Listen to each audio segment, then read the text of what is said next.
Hello, students, and welcome to week 2 of Graphic Design 1. This week we'll be going over visual communication and the biblical basis for design. We'll be starting with talking about what are some reasons why we use graphic design, what is its purpose, why do we even need to analyze or even study some of the aspects of graphic design, and why it's important for our ability to be better communicators. We'll also take a look at what are some of the biblical reasonings for design. What are some examples or some even um, reasons for why we should study graphic design or why we should study design in general. In the previous module last week, we had a quick crash course over graphic design through some videos, as well as the notes that were provided. And we also began with kind of explaining what was your first interaction with graphic design, what is your experience, and kind of just explaining your perspective as far as what graphic design is used for, as well as what your experience is with that. So, the purpose of graphic design, the purpose of design in general, there are four reasons that we can analyze, and we'll talk about this a little bit later. Number one is to glorify God through our design. And if we're even just taking a step back from graphic design specifically as the topic, design can relate to a lot of different things that we might do. But through design, we can glorify God. Through design, we can exalt and honor Christ. We can share the gospel. That's probably the clearest example or the clearest reasoning that many of us can see, whether that be working in the church already, having experience with that, um, or even just seeing the output of design or of the way that design is used to communicate. It's a way that we can share the gospel. And then number four, there are ways in which we can exhort believers through graphic design. We can glorify God through our creations. We can glorify God similarly through music. We can glorify God through our music by speaking of Him, by singing and praising about His who He is and what He does in the same way, exalting and honoring him through our designs, through what we can create, we can point others towards him. We can point towards him. We'll see later as the original designer. He is the master designer, the person who started it all. We can glorify him through that, and we can exalt and honor him through what it is that we design. We can also share the gospel. Again, reiterating on this, we can share the gospel through our designs, whether that be through tracks, through social media, or just even in the church, whether it be through creating slides, creating sermon notes, creating pamphlets, or creating tracks. Um, or bulletins. Bulletins is what I was thinking of. Through all of these things, we can help to share the gospel, or we can help to make the gospel more clear for those that don't have a way of uh, absorbing that. We can make that easily communicated to them.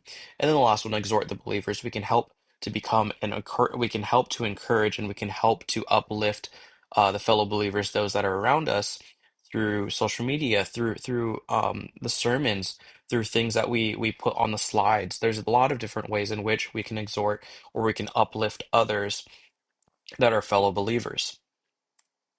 Some creative basics, and a lot of this you have already seen either in media foundations, maybe a previous class that you've taken, like creative thinking, or even from last week's notes. But what is creativity? Creativity is the tendency to generate or recognize ideas, alternatives, or possibilities that may be useful in solving problems, communicating, and entertaining ourselves and others.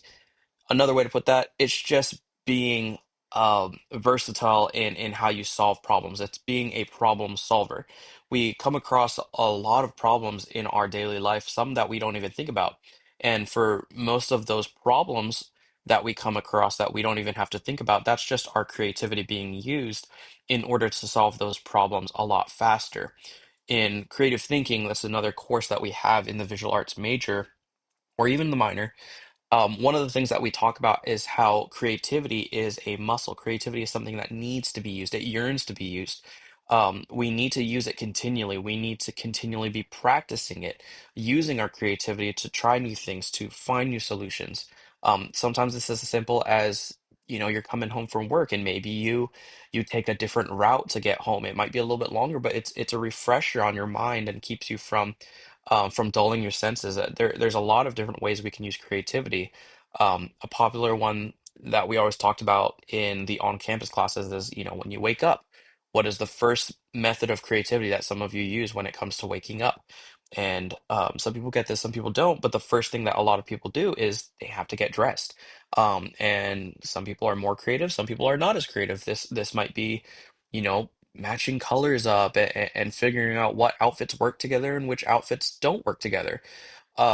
Creativity is something that we use on a daily basis, and it's something that needs to be honed. It needs to be refined. When it comes to creativity, there are some things that we need to keep in mind. There is the reality check there. When it comes to creativity, creativity is fun, but sometimes creativity takes a lot of time. So we need to have a reality check that there are deadlines and parameters, especially when it comes to something like graphic design or graphic communication, whatever that might be. There are deadlines, there are parameters to this. Parameters might be the visual communication, the parameters of here are the color palettes that you can use. Here is the typeface that we use for our church, our organization, or our business, whatever it might be. We need to stay within those parameters. And there's always going to be deadlines. You guys are students still, so you understand this very well. Keep in the mindset of there's going to be a deadline for most of the things that are going to happen within your life. There are deadlines, and you need to keep to those, or you need to stay ahead of those. Ideal creativity involves the fundamentals of a graphic design or the fundamentals of design and creativity. It involves imagination. We need to have lots of imagination. Another thing with creativity is a lot of people say, I'm not as creative, I'm not as creative as this other person, or I don't have the opportunities to be as creative as this other person, or these people. And sometimes that's true. Not all of us are born with the same creative potential, but we all have the potential to. I apologize, not creative potential, but just the creative ability, but all of us have a certain level of creative potential. We can all improve in our creativity. And that takes work sometimes. Some people might have all the creative potential, but they have no drive. They have no desire to use that. And what happens? A lot of that might diminish. They might not use it, and it starts to become, um, we'll use the muscles again. It might be a weaker muscle because they haven't used it as much. So keep working at it. It's something that you can grow in. It's something that you can develop. If you feel like you aren't as creative as this person or that person. Don't get stuck in the rut of comparativism where you're comparing yourself to other people around you. Um, every person has their own journey that they have to go on. So, yes, there are people that are more creative. There are people who might excel in a creative output. And what is a creative output? That might be singing, that might be graphic design, photography, videography, that might be artistry, like uh, like painting or drawing. So not everybody has an artistic output or artistic opportunity or potential, but everybody has some level of creative potential, and you just have to discover what that is for you. Your creative or your ultimate creative ability might be in the way that you dress or in the way that your day to day goes. And that might be much better than the person next to you who has the artistic potential for photography, videography, or even something like painting or something like that. But you both still have your own avenues of where creativity is shown. There is going to be a process, there is going to be a way in which creativity or just communication and design has to follow, and that needs to be uh, understood when it comes to the ideal creativity or ideal creativity. It needs to be understood. And then there's some level of interaction. How do I create some level of interaction between this and the people that I'm trying to communicate to? We'll talk about specifically graphic design. When it comes to design, that's something that's not specifically physical all the time. It might be something on a screen. It might be something on a story. It might be something on a social media. It might be something on a billboard or on a TV screen. It's not physically tangible, but it's something that somebody is going to interact with. And what kind of interaction do we want to leave them with? What kind of thoughts do we want them to leave that interaction with? Did we communicate to them properly? I always tell my graphic design students, really all visual art students, if you create a design, if you create something with the intention of communicating, even something as small as something that you put on your story. You know, I'm selling this on my, I'm selling on this on my story, I'm selling that, or even something as big as a billboard, something that's given out as far as a track.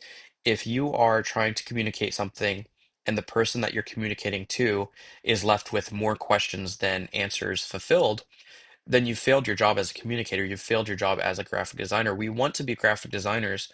We want to be better communicators who give the information plainly. We want to give the thing that we're trying to communicate to others plainly and in a way that's easily understood so that we don't leave people with more questions that need to be asked. I think this is especially true for something like gospel tracks. The gospel, the salvation message is, the Bible describes it as something as plain and as simple that even a child can understand. But what often happens is we end up overcomplicating that in our process to communicate that. We need to keep something like that for this example simple.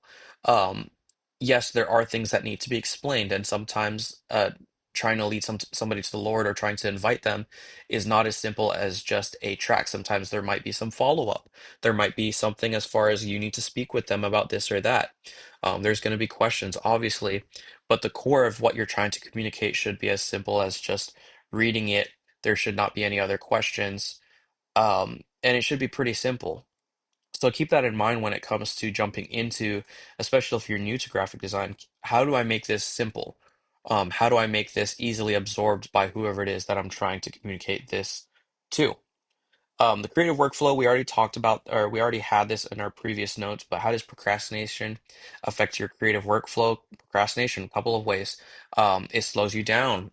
You panic, you rush a project, and you don't have time to create new ideas. You don't have time to be more creative. When you're procrastinating into the last minute, you have been doing other things that don't allow you to focus on that project, so you're not able to devote as much time as you would have if you worked ahead. Those who are in the middle typically have time to develop new ideas and finish the assignment, meaning if you're working ahead, or even we'll just say the middle ground, you're kind of just working on it on time. You're able to get things done in an orderly fashion. What are some ways that can help you from getting into the trap of procrastinating? Carry a sketchbook around. Always be sketching, always be coming up with different ideas, things that you can go back on. Um, I know for a lot of people, carrying a sketchbook might not be the ideal process for whatever it is that might they might do. So what I tell them is to create notes with your phone. You can dictate to Siri, or you can pull out the Notes app and quickly put down a note. I have a folder in my Notes app that just says graphic ideas, photography ideas, video ideas, all the different ideas that I might have. I categorize it. It's obviously still a mess because I'm just throwing notes in, but I can find them very quickly. If I ever remember that, I can go back on that and look through all the notes that I've made. Um, Experiment with many ideas very quickly. There's brainstorming techniques that you can use in order to come up with a variety of different ideas. And then think through alternatives. When it comes to problem solving, think about all of the best options, think about all of the worst options. What is the best way that I can solve this problem or communicate this issue, communicate this solution, whatever it might be, so that people can understand it a lot faster. um, Sketch out a variety of different versions, ideas, use thumbnails. Thumbnails are just tiny drawings that you can do very quickly, typically 30 seconds to a minute per thumbnail. Create a variety of color schemes. Colors are super important when it comes to communication. The colors that we use communicate a variety of different ideas, feelings, emotions. So, which colors can I use in order to communicate this idea better? You've got things like blue, which is very calming and peaceful, but also um, uh, gives the idea of trust. Or green, which is life and wealth is another one that goes with that. White is purity. You've got red. In American culture, that's going to mean stop as far as stop signs, but it also means things like rage or intense emotion. So think about what the different colors. Sometimes the colors that you choose are gonna uh, depend on which brand you're working or the branding of the company, organization, church. So you're gonna have to rely on those things. There are going to be a variety of different creative tools that you're going to use when it comes to your creative process. What is the hardware that you're going to be using? The computer, the iPad, the you know the camera, the video camera, the video equipment, whatever it is, the microphones. What kind of tools do you need to use in order to do this? The software. We're going to talk about software at the end of this. But what software needs to be used? We're talking about graphic design right now. Are you going to use Photoshop? Are you going to use Illustrator, Affinity, Canva? What is the best software that you can use for what it is that you're going to be doing? I was talking to a school recently, and they were talking about how they're talking me through their process as far as how they get everything done on their creative team. It was a Christian school, and just out of curiosity, I asked them, so what programs do you use? What is the process? Because they were very, very organized. They were very on top of things. They had a process for everything. So just out of curiosity, I said, what software do you use? Are you guys Adobe people? Are you guys Affinity? Do you use Photoshop, Illustrator? And they told me that because of how they do things, and yes, they do stay ahead of things. They're not a very like last minute team where things basically come up unannounced. Um, they did have more time to work with things, but they hadn't taken the time to learn Adobe yet. So for the time being, they were using Canva. And based off of what I'd seen from their graphics and their work so far, I wouldn't have been able to say, "Oh yeah, you guys are Canva users," because they did a good job with it. They do a good job with being designers who are using the tool to the best of their ability. And Canva just worked for their organization. It was cheaper as far as what they needed. They were a nonprofit, so they got the free pro accounts. It was more flexible. They were all able to collaborate a lot easier. So it all depends on what organization you're working with, what kind of people you're working with, what is going to be the software, what is going to be the process that's going to be working for you guys. In your previous notes, we also talked about removing distractions, and the optimum environments. What are those? So give those a glance when you get the chance. What is the best environment for you? Not everybody's environment is going to be the same as another person's. Some people as creatives, they like to work in the dark. They like a dark room with lots of LEDs, RGB, lights and whatever, and that works for them. I did say that the danger of that, I tell students the danger of that is you're going to need glasses in the near future, because you're not preserving your eye health, as far as being in that dark room with all of those lights in front of your eyes. So change that up a little bit as you can. At nighttime it might work, but in the daytime, open some windows, get some fresh air, get some fresh light in the room if you can. Some of you might be students, you might be living at home with mom and dad, so you might not have much flexibility over what is your optimum uh, room or workspace that you work in. So try to create that for yourself. What does that look for yourself like for yourself? And when you're creating, as far as removing distractions, try to eliminate the things that are going to be easily take away from your creative process. If your phone ringing or your phone, making all the noises that it does, TikTok, Instagram, if you know those are going to be distraction, try to set that aside for a little bit. Give yourself 30 minutes, 15 minutes, an hour, however long it takes for you to just dedicate a set amount of time to whatever it is that you're doing, and get that done. So design software,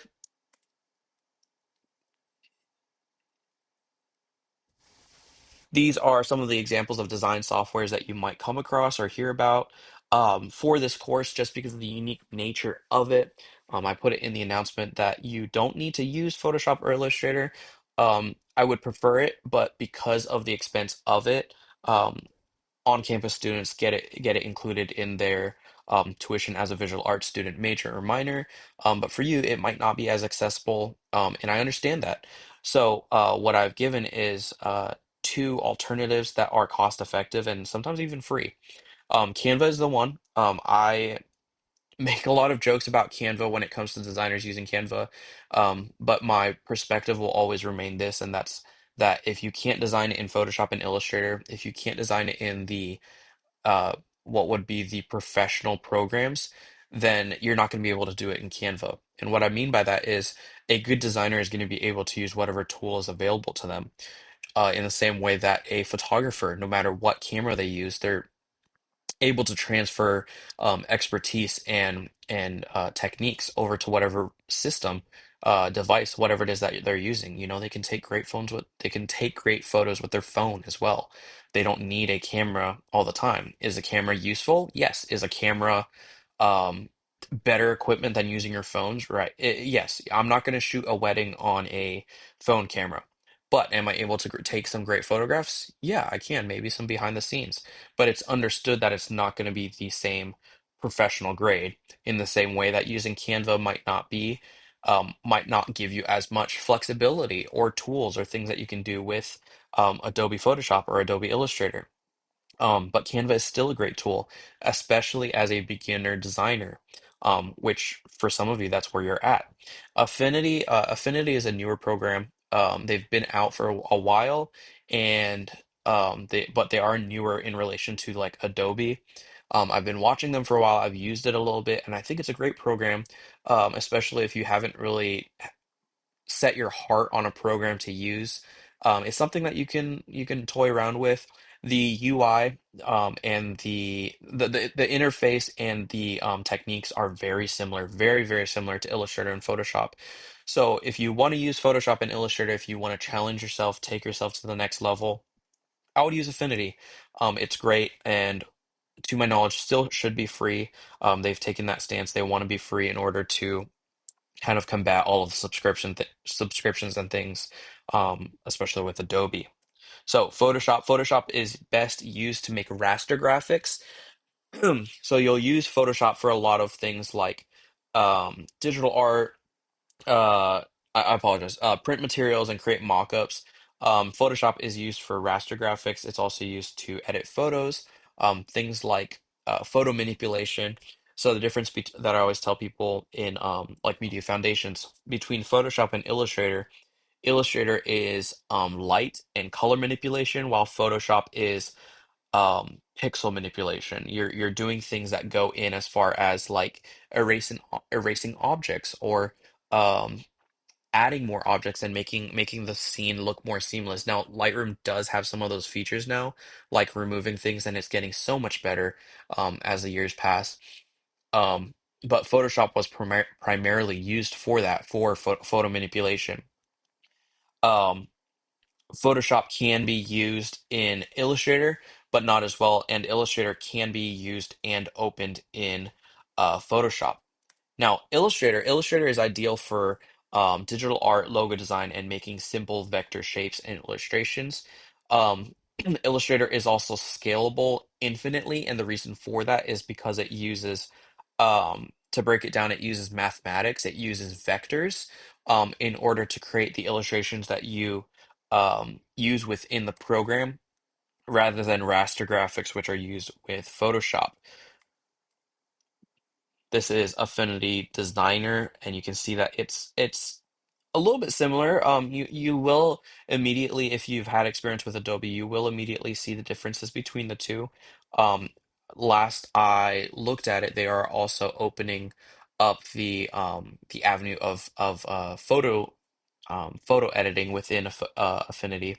But for right now, to my knowledge, it's primarily designed as far as what you would do in something like Illustrator.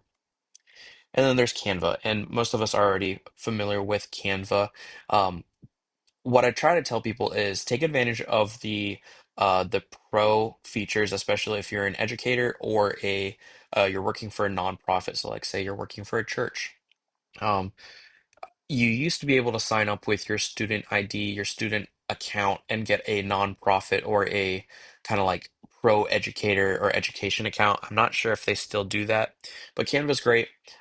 What I try to tell people is don't rely on all of the templates too much, because yes, you're using something that is, already out there in order to kind of help your creative process, but it eliminates your creative output in in the overall design process. So try to stray away from using a lot of the templates that they provide. Are the templates great? Yeah, they're made by a lot of really great designers who put their work out there in order to help people like you who are getting their start. But if you really want to challenge yourself, use it like you would Photoshop or Illustrator and try to go beyond what the templates are capable of. So, what is the biblical basis for design?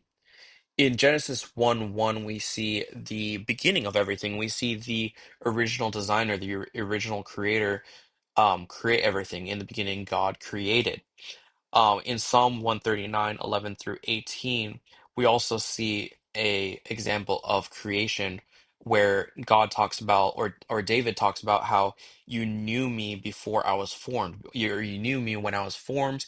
You knew every aspect of me. Um, and that just shows us that God takes special care in designing us. Every aspect of our world, every aspect, every little hair on our head, God knew about that. And he had a purpose for those things. Talk about creation and the way that the earth is tilted on its axis. There's a reason for all of these different things, and science has shown that if things were even off by a centimeter, a degree, whatever it might be, our world would be drastically different from what it is today. Another example that we see is in Exodus 35 to 36. During the creation of the temple and all of the aspects of that, God calls Bezalel, a a man of the Israelites, to create and to design the elements of the tabernacle. He was called upon and given all of these specific details, all of the specific materials and instructions in order to create the tabernacle. God, um, and I can't remember off the top of my head, was he a designer or was he a craftsman? But God chose somebody who he um, either was going to equip with the abilities and the techniques in order to do this, or he found somebody who was a skilled craftsman, and still filled him with the ability, filled him with the techniques that he needed in order to enact on the instructions that he gave him. Genesis 1, we see that God created and designed everything. God is the only one to truly design from nothing. We don't see another example of somebody creating from just the absolute nothingness of the void. We see that there was nothing, and God said, "Let there be light." God was pleased with his creation. He took time to look at what he had created and to just appreciate and really analyze what it is that he created, and just be pleased with that. We need to be pleased with what it is that we create. Are you able to look at what it is that you create or that you do and think, wow, I did a great job with that? Do you even give yourself time to do that? Do you even give yourself time to appreciate whatever it is that you create? If you're a graphic designer, a videographer, photographer, a musician, do you have time, or do you give yourself space to just sit back and reflect on what you did? Whether it be to say, hey, I did a really good job with that. I worked hard, but also to direct glory to God as far as giving you the ability to do that. Verse 31, and God saw everything that he had made, and behold, it was very good. In Ephesians 2:10, we see another example of God creating us. We are his to use in the way that he wants. He has ordained us to good works. He has a purpose for us. There is something that we are created to do. Design is one way of many to do good work. We're created to bring him glory, to bring honor to him. Um, and there's a variety of different ways that we can do that in our daily life, whether that be through um, the things that we create, the things that we do, the things that we think. There are a variety of different ways that he has created us in order to direct honor and glory back to him. In Psalm 33, 6 through 8, verses 6 through 7, show God's power in creation. Again, he is the original creator, he is the original maker, and we should emulate him. We should try to become better creators like him. Verse 8 is the natural conclusion to God's magnificence. And when you get the chance, or even through this lesson, give yourself some time to look through these verses. Verse 8 is the theme verse for the visual arts department. And I'm just going to read verse 8 of that passage. Let all the earth fear the Lord. Let all the inhabitants of the world stand in awe of him. And I've tacked on another verse to this, as far as the main or the theme verse for the visual arts department. Um, as far as everything that we should do to his honor and glory. Everything that we should do, everything that we commit to our hands, Like Daniel, there should be a spirit of excellence to that. But going back to verse to Psalm 33, verse 8, we want to proclaim, we want to magnify the idea that he has created us and there is excellence to everything that he has done. All the inhabitants of the world stand in awe of him. We want to help proclaim his greatness. Our goal that all the world would stand in awe of God. Again, read through some of these verses when you get the chance. Psalm 139, 11 through 18, God designs with love. God designed you with love. We can emulate God by designing from a place of love. He designed us and we can design for him. And I'm going to look that up right here, Psalm 139. If I say, surely the darkness shall overcome me, and the light shall be as night about me, even the darkness is not dark to you. But the night shineth as the day, the darkness and the light are both alike to thee. For thou hast possessed my reins, thou hast covered me in my mother's womb. I will praise thee. And this is a verse that I wanted to draw attention to. I am fearfully and wonderfully made. Marvelous are thy works, and that my soul knoweth right well. My substance was not hid from thee. Thine eyes did see my substance in the next verse. So all of this to say, he knew us. Everything that was done in order for us to be created in the womb, every little aspect, everything that's unique about us, he knew about all of those things, and they were all intentional. Um, when it comes to designing, he designed us so we can design for him. Everything that we should do as designers should be created and designed for him. We when it comes to who it is that we're creating for, we create for him. And something that I always try to reiterate is we target an audience, we target a specific audience, whether that be young people, unsaved people, our congregation. That's going to be our target audience, but our purpose and our reasoning for why it is that we create should all be for his honor and glory.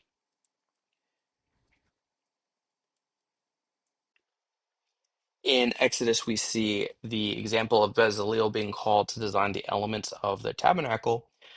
Not only do we see his calling and his equipping, but we also see a couple of things that we can use as an example of him, or we can take away from him as an example.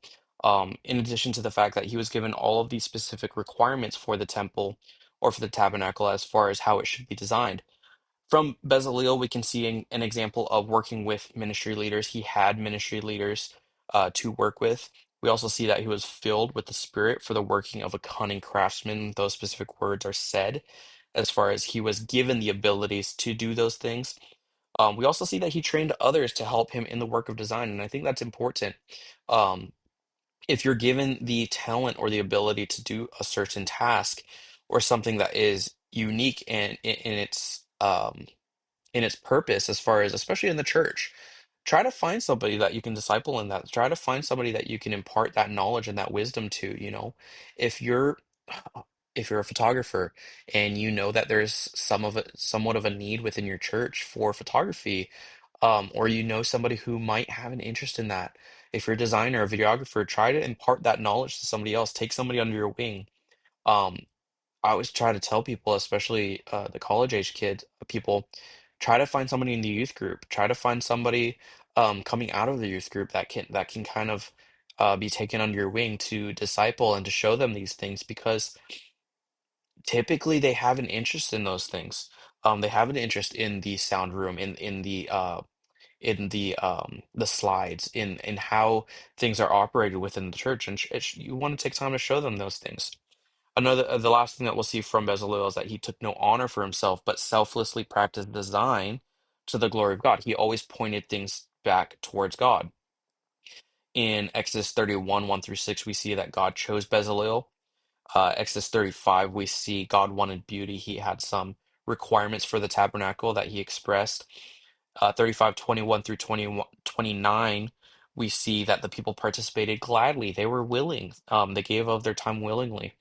And then 35, 30 through 35, Bezalel had many skills. He had many abilities that he was capable of. He was a leader. He was somebody who could teach others. He was somebody who could work underneath somebody as well with his ministry leader. and he had the ability to point back the honor and glory back to God. Something that I always try to give some knowledge that I try to give people. We often hear the phrase, "The jack of all trades is master of none." That person who has a variety of different things that they're capable of doing. Many people look at that as, oh, you haven't spent the time to just learn one thing. But the full phrase is, "A jack of all trades is a master of none, but still better than a master of one." You want to be somebody who has a variety of different skills that you're capable of.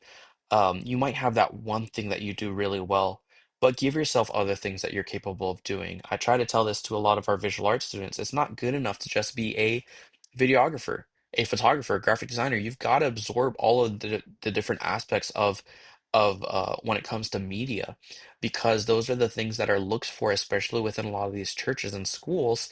They expect you to fill a variety of roles. In addition to that, be somebody who can teach, be somebody who can, if you even have just a small iota of singing ability, be somebody who could lead worship, somebody who can jump into that role, because these are things that are also looked for within a lot of these churches. Um, but just be somebody who can adapt, somebody who's flexible and can offer a variety of different abilities um, that you're capable of. In Psalm 33, 1 through 3, verse 1 is calling for rejoicing from the righteous. Praise is comely, it's honorable, or it's elegant. Verses 2 to 3 demonstrate that God desires us to use our skills for his glory. He's given us these skills, he's given us these abilities, and he wants us to use them. He doesn't want us to squander them. I'm a firm believer that the talents, the abilities that he's given us, if we don't use these gifts for him, if we don't use them in general, if we don't practice them, um, they start to diminish. We start to lose, obviously, our capability of doing them well. um, I don't know how many people I've heard say, "Oh, I used to do this. I used to play piano. I used to be a good singer. I used to paint. I used to do this or that." Um, and they're discouraged by the fact that they can't jump into that, or they can't, use that as well. And why is that? Because they don't use it on a daily basis. They weren't using it as frequently as they used to. So obviously that skill is going to fade a little bit, and they need to work back up to the skill that they were at. But I believe that it's important for us to continually be using the gifts that God has given us for Him. He wants us to use those things, not only for our enjoyment, or even the other avenues that we might take with the gifts that He's given us, but for His glory mainly. Verse 3 demonstrates that God enjoys things that are done well. We need to do things excellently for Him. So, what is the conclusion from this section? God is our creator, and He Himself is creative. He is the original creator. Uh, in First Thessalonians 2:19 through 20, Paul rejoiced that they would be in the presence of our Lord Jesus Christ at His coming. There should be a desire to see more people be ready for Jesus' return. Um, and we can use our creative abilities, we can use our creative gifts in order to bring more people towards Him. God enjoys our creativity, and He wants it to be done well. He loves it when it's done well. God demands praise from the righteous. We should be praising Him with the gifts. We should be praising Him and pointing others to praise Him for what He has done. Our design or abilities in design is a chance to bring God glory, not to bring honor to ourselves. We should always be willing to, or we should always desire to point others towards Him, not only through what it is that create, but through the recognition of those things. We should also try to train others to help us. We should train others to um, learn the things that we have learned to become better in those things. I think this is important as well, because there is an aspect of learning for yourself when it comes to teaching somebody else or training somebody else. There's a lot to be learned from there. And then design is a chance to both practice and help facilitate the worship of your creator. We can worship Him through our creation. We can help worship Him through the gifts that He has given us. Um, our culture speaks in a very visual language. We live in a very visual culture right now, whether that be through our phones, through billboards, through screens, TV screens, computer screens. Everything is very visual around us, and that's the kind of tool that we have at our disposal in order to get the word out there. We live in a in an age where information is so easily readable, easily obtainable, where anybody can hop on the internet and grab some piece of information very quickly. It's very unique where we didn't used to live in a time like that where information was easily obtainable like that. And because of that, we should be able to use that to our advantage. Yes, there are dangers to that, but there's also so many advantages to that where we can get the word out there so much easier. We can get the gospel out there. The salvation message should have no hindrances because of that. Obviously, there are the typical hindrances that are out there, especially when it comes to mission fields. Um, but we do have this tool at our disposal as far as this digital and visual age that we live in. Three things when it comes to the biblical basis to remember, the biblical basis for design. We want to exhort to spur to good works. We want to exhort others. We want to encourage, whether that be believers and missionaries. We can encourage others. Um, through the gospel and through our design. And then we want to educate as well. We want to help others grow in their knowledge of God, in doctrine, and everything related to the Christian walk. So just remember, exhort, encourage, and educate. Those are the three areas that we want to focus on when it comes to biblical basis for design. And the last thing I want to leave you with for this lesson is the kind of the design principles that we'll be jumping into next week. When it comes to design, when it comes to graphic design, there are design principles that we follow. These are things that we learn, we understand, and we practice. And when we get to a certain point, we understand why all of these things are important. Things like alignment, negative space, proximity. Why are these important for design? Why do we use these, and why do they help us become better designers? And that's what we're going to be talking about in our next lesson next week. As always, if you have any questions, feel free to reach out to me.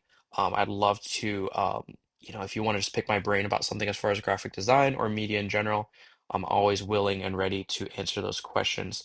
But that is the end of our lesson for this week.